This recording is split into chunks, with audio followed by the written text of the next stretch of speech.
ከፈየ ተላደ እንዴ ከብላሪያ መኪና ስብርብር አድርገን ተስራምሽ በተቀመጥ ልታረግ ነው። ከይታ መጣው እንትን ነው ደግሞ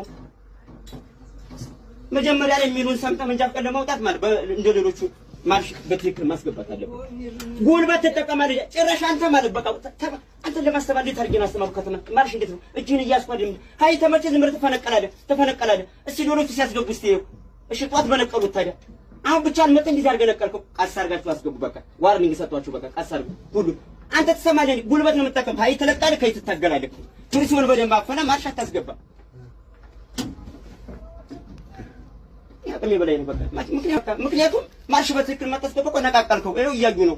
ስለዚህ እኔ አንተ ጋር እንትን አለንም በቃ ሪፖርት አደርጋለሁ ማርሽ በትክክል የምታስገባ ከሆነ ቃዚ ፍሪስ በመጣጥ ከሆነ ድምጽ ማይኖር ከሆነ ትሰለጥናለህ።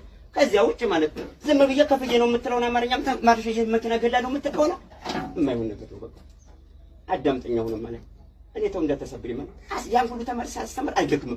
አንተ ግን አደክምክ ብቻ ነው በቃ ልንገርህ ማለት አንተ ባጃጅ እየነዳ ሰላማርሽ እዚያ እያወቅ ምንም ለክቶ ከገጠር የመጣ ሰው እንኳን እንደዚህ ቻርጋ አስገባ ይሄ ጉልበት አይፈልግም። እዚህ ላይ ግን በደንብ ፈን ብዬ ስነግሩ ይሰማ የለም እንዴ አንተ የምትጠቀመው በራስ እንደው እውነት አፋን ያን እጅህን ጉልበት አትጠቀም። ይሄን ማን የፈለክከ ነው ማለት እኮ አይደለም ተነቃቀረ እኮ ነው እኮ ምን እኮ አትማጎተኝና ማለት እኔ ምን ስማይ ነው በቃ እኔ አንተ ጋር እኮ ስልጣናን እኮ ከወስጤርስ ጋር እኮ የሚያገናኝ ነገር የለም እኮ ይሄ በጣም ውድ ነው። ይሄ አልሙኒየም ነው ውድ ነው በጣም የተበላሸ ማለት አይችልም። ይሄ የጉልበት ስራ አይደለም ነው በቃ ስለዚህ አንተ በቃ እንትን ብለህ ነው በቃ መስራት ያለብህ እንጂ ብር ከፍያለሁ የ15 ሺህ ብር የ100 ሺህ ብር ቀብሰብ እኛም እንዴት አይደለም እንዴ አንተ አሁን አንድ ሰው እንትን ብሎ ባጃጅ እንትን ቢል ምንድን ነው የምትለው? ቆይ እስቲ በራስህ ማለት እስቲ ቆይ እስቲ የሆነ ለሰው ሰጥተህ የሆነ ነገር ያበላሽብህ ምንድን ነው የምትለው? አትናደድም? ብዙ ወጪ አታወጣም? እስቲ በደንብ አድርገህ አታወጣም ወጪ?